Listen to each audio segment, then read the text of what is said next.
What's going on, guys? No, guys here. Welcome back to the meta series where we go through every single tactic and we're going to go over the 4-3-2-1. Now, just recently last week, you saw uploaded the 3-4-2-1. If you haven't watched that video, I would strongly recommend you watch that video because that explains how you can make this formation, which is the 4-3-2-1, more attacking, because it's basically got the same layout with the three strikers and it's probably one of the best attacking formations inside the game, if not better than the 4-3-2-1 for attacking. But the 4-3-2-1 itself, it trumps. We're going over the tactics in a second. There's a couple of reasons why this formation trumps all formations. This formation is just broken. It's just the way that it's laid out. There's always a player unmarked. I've already mentioned this before, so I don't want to go into it too much, but that's a left back or right back being completely open, or just the way the player mismatches. It just makes it very, very difficult to play against this formation. One of the key things is ever since the pro scene, they blocked out formations like the 5-4-1. Otherwise, the 5-4-1 probably be up there with probably the best formations inside the game. But since pros can't use 3 backs or they can't use 5 backs, this is probably the most attacking formation you can get. Now, the benefit is you do have essentially 3 strikers. There's no other formation apart from the 3-4-2-1 where you have 3 strikers up front. Especially in a game which is very heavily dominated towards going down the wing and crossing the ball, you want as many players inside the box. That is why maybe you can argue the 4-2-3-1 is still very, very effective, but it's taken that step back. It's taken that step back because you kind of need that 2 strikers. People are playing over defensive, running back. So this is why the formation from the attacking standpoint is very, very effective. What's more is, I've already explained the 4-4-2, why the pros love the formation. It's the best formation inside the game for pressing the ball. If you want to press the ball, and this is very important that you learn these things now, that's all I can tell you. You want to understand how the shape of the 4-4-2 works. It's the best formation for pressing the ball. You cover most of the pitch, every single area, wherever you're pressing a 4 to get up against your opponent's back 4. You're pressing every single area. You're not narrow, you're not constrained. But given the fact you can actually defend in a 4-4-2 and attack in a 4-3-2-1 is really why the formation is put in another level, because it gives you the best formation to use out of possession to win the ball back, which is a 4-4-2 without the ball, and in the ball, with the ball, should I say, it translates and converts into that 4-3-2-1, and that is the real dominating factor. The only weak side is the lack of the CDM. This is not really common on the elite level, the top level, the pro level.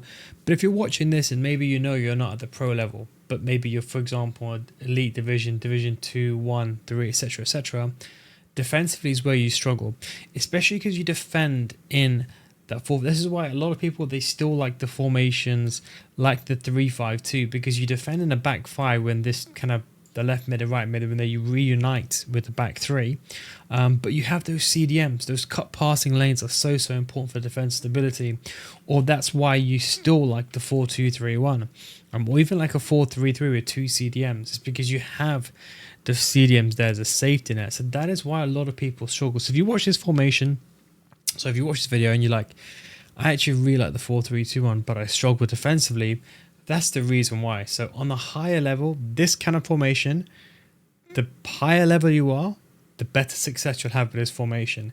It's like kind of giving a Formula 1 car to a Formula 1 race driver. If you give, for example, Formula 1 car, even a faster Formula 1 car to you, it doesn't mean you're necessarily going to win the race. Someone with experience who understands how to use the car, when to change gears, when to turn, knows the track inside out, they're going to perform better. So that is why if you use this formation and copy these tactics and you find it doesn't work for you, that's one big reason.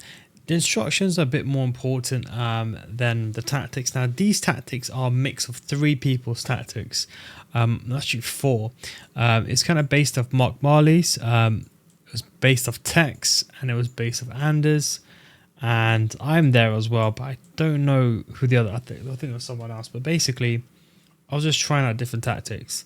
I wasn't finding the correct balance that I wanted, and I just kind of amalgamated them all together and made some minor adjustments. We've got the balance for the width, the defensive style, should I say. You're not going to be pressing too much off the ball. Don't forget, you're going to be in a 4-4-2, so naturally that formation is quite wide. So it doesn't make that much of a difference. You're still going to be high up the pitch enough to press with the depth, but the width is not actually taken into account. The 4-3-2-1 because you're defending in a 4-4-2. Does that make sense? So remember, this actually defends in a 4-4-2. So that's why the width, we've lowered it. If you're just using a traditional 4-3-2-1, which didn't convert into a 4-4-2 out of possession, I would have different width. But because it defends at a 4-4-2, which is quite wide naturally, I just want to make that 4-4-2 a bit more narrower. The width, the depth is around 60 now. With the width being, as I said, technically it's a wide formation anyway. The depth is high up. This is quite an aggressive tactic. If you're going to copy these tactics, and let's say, for example, you delve around the division 5 to 3 mark, I would suggest putting the depth down all the way. As I said, the lack of CDMs as well. A lot of players are struggling with this formation. I think everyone does well with it, but I think if you're sitting here and you're maybe like you get 14 wins, for example, if you use this formation, you may only get 14, 15 because you might find that you struggle in those specific areas, especially like transitions, defending, losing the ball, etc., etc. So you can always reduce the depth. But I believe being higher up the pitch, especially the fact you're defending a 4-4-2, gives you that advantage because then you can try to win the ball back. And because you can defend in a 4-4-2, you can press the ball very well. And that's why I said again, elite players and top tier players, they prosper with this formation so much because they have the ability to press, manually press L1, switching, right stick switching, teammate contain, cut with 2 players, cut the opponent out, close them down. And again, that's why it excels with them. That's why people always say, why does it work? That's the reason why. But a play is balanced. You can use long ball if you want to, but I think balance is fine. And direct passing is probably the one to go with. 45 width and 7 players inside the box. If you watch any professional video, pro player tactics, it's something like this.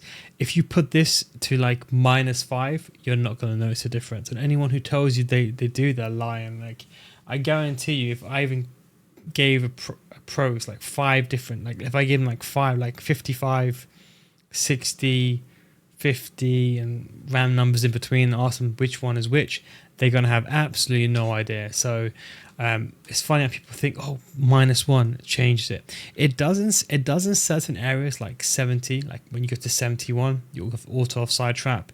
And if you go to, for example, 40, from 40 to 45, the team don't press. But apart from that, no one's going to know the difference. And which one does what. So people always say, oh, +6 width going to make a difference. Probably not. Quick tip, if you ever, it's a bit late now, but if you ever want to see how a tactic works and you want to find a balance for you, do an increment of 10. Players in the box is fine. You can always override it with instructions and corners and free kicks, however you like. Now, these are the instructions. Stay central, stay forward, get it behind for the striker and the left striker. They're going to be the 4-4-2, the 2 strikers out of possession.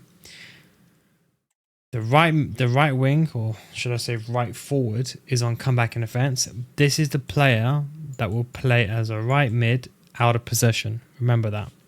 Comeback and defense on the right hand side is telling Cecilia to become a right mid. Stanway and Zambrotta are both on stay back, cover center. They'll make the 2 centre mids in the 4-4-2. And then you have Davies, who's on balanced, and it's important he's on balanced and cover wing. This is going to push him out wide, and this is going to make him the left mid. So virtually you have here, you have the 4-4-2 system like this. So Davies the left mid, Cecilia's right mid, Zambrotta and Stanway middle. That's how you make the 4-4-2. And then left back, stay back, overlap. Javi's not meant to be playing there, just position. Let me just put this like that. And then you have the right back on balance and overlap. Now, it depends on who you want to come where, which play you want to overlap. It doesn't make a difference. But this play going forward gives you the most attacking support. And again, this is why, again, if you're a top tier player, the right back going forward, you have to know how to break it, how to break the game effectively, and how to make use of that right back, create a numerical advantage down the wing, and then go for the cutback.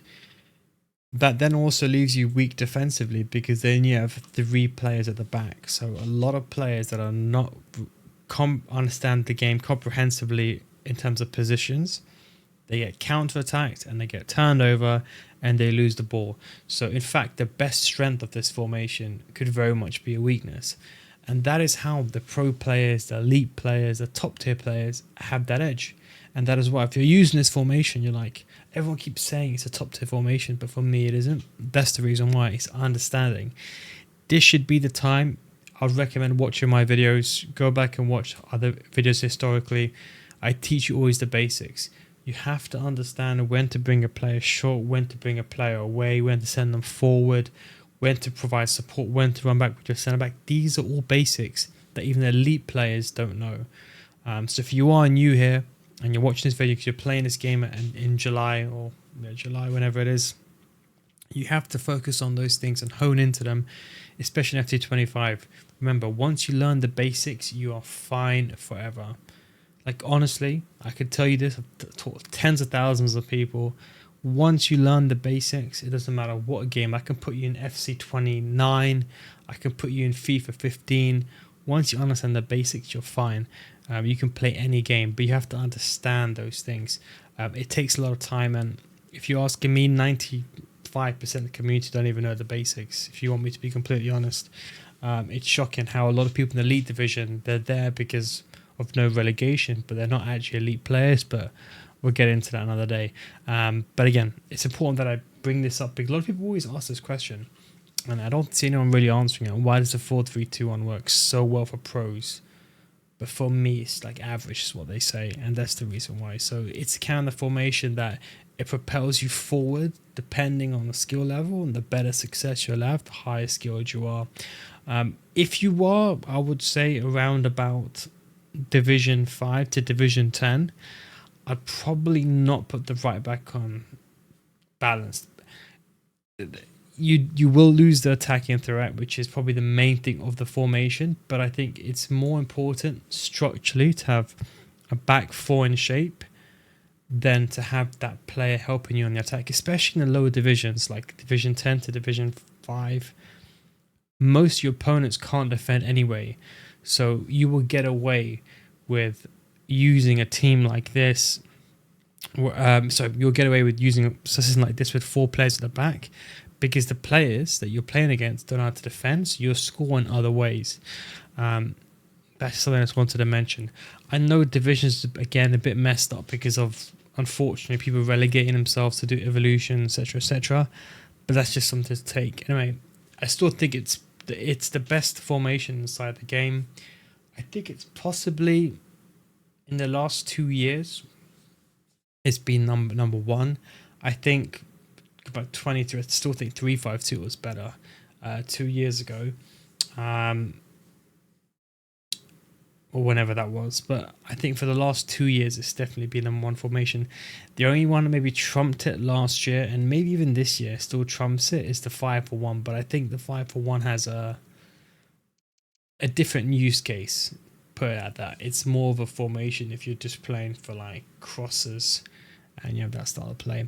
And also, hope you enjoyed this video. Don't forget, if you want to join my Patreon series, I've not even got it up here, but don't forget, if you want to get my Patreon, join my Patreon series, patreon.com/NeilGuides. My FC School, starting at FC25 as well, preparing you early. We do some mentality videos and stuff like that as well. But links down below. If you don't get back after 1 month, we'll refund your money. That's the Neil Guides guarantee. Be prepared early in advance, learn the basics, and you'll be happy forever. Thanks for watching. Take it easy, and I'll catch you next time. Peace out.